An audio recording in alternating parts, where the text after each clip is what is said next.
Thank you, Dr. Townsend. Friends and family of this year's graduating class, Dr. O'Donnell, Mrs. Bethel, Cardinal O'Brien, Dr. Hitchcock, Christendom's faculty, staff, and students, and my dear fellow almost alumni, it is my joy and honor to welcome you this morning to Christendom College's graduation ceremonies of 2016. On such a grand occasion, we usually expect to hear profound or sentimental thoughts, and often we do.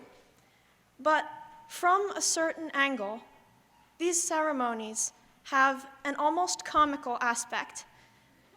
The black, baggy robes, the square hats, the procession into a cavernous room, the piece of paper that is seemingly the reward for 4 years of hard work,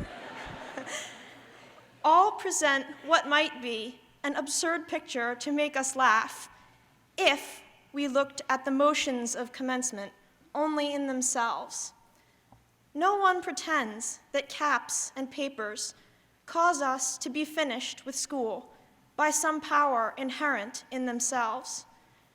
Rather, these things are the means by which we articulate and confirm the greater reality of completing collegiate studies. I don't know the particular history behind the graduation ceremony, but even without knowing that, we can understand it in light of a sacramental outlook. That is, an outlook that can see a thing as signifying and confirming something greater than itself.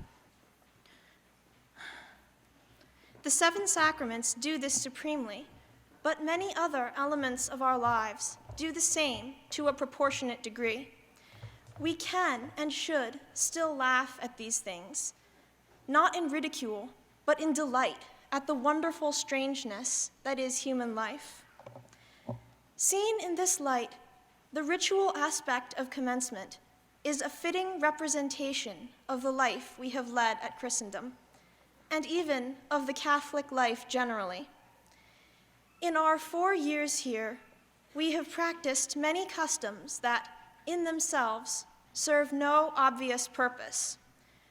We dressed one way for Sunday Mass, another way for class days, and still another for play in the fields. We typed countless documents, all in much the same way, carefully poring over fonts and tab spaces. We gathered for dances in which we whirled or stumbled about in circles, perhaps for hours. At meals, we took time from our work to eat in a large, noisy, crowded room. If we ever have reflected on these practices in this light, we probably have laughed at ourselves. More broadly, the life of any Catholic, whether a professional, a housewife, or especially a priest or religious, is marked with what might appear a meaningless assortment of ritual-like customs.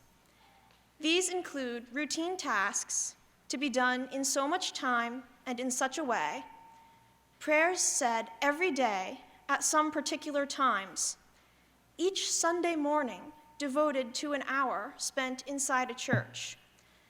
The pragmatic modern world asks, why? What purpose does this serve? Or perhaps it laughs at us for thinking that these codes and systems make any difference. In response, we should laugh too, but not as the world does. We should laugh in amazement and gratitude that these small, simple practices do, in fact, manifest and accomplish things greater and deeper. Christendom students and graduates should laugh with this joy. The dress code has shown and impressed on us the sacredness of God's service, the value of study, the dignity of our bodies. The rules governing our academic work have taught us a discipline, a careful but secure intellectual approach. by which we can carry out and present our work well in order to show that it matters. The dances have expressed and facilitated a spirit of courtesy and companionship. The meals taken together, despite the crowding, have also brought together the community and helped to nurture friendships. We should laugh, and so should every Christian, because the humble rhythms of work done generously, of prayers made lovingly, of Mass attended faithfully, are the signs that teach us to know and love God. They are also the means which, by God's grace, lead us toward Him up that strange and wondrous mountain called sanctity. This knowledge is abundant cause to laugh for joy.